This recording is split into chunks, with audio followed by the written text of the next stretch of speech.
ஐயனே சிவபெருமானே, அடியேன் தெரிந்து செய்த பாவங்கள், தெரியாமல் செய்த பாவங்களை மன்னித்து நீ எனக்கு அருள் புரிவாய் சிவபெருமானே.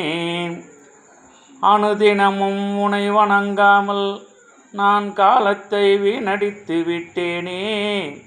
இனியாவது உனை அனுதினமும் வணங்க நீ எனக்கு அருள் புரிவாய் சிவபெருமானே.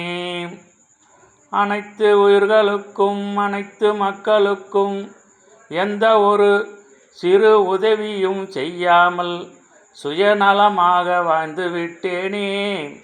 இனியாவது அனைத்து உயிர்களுக்கும் அனைத்து மக்களுக்கும் சிறு உதவி செய்ய நீ எனக்கு அருள் புரிவாய் சிவபெருமானே.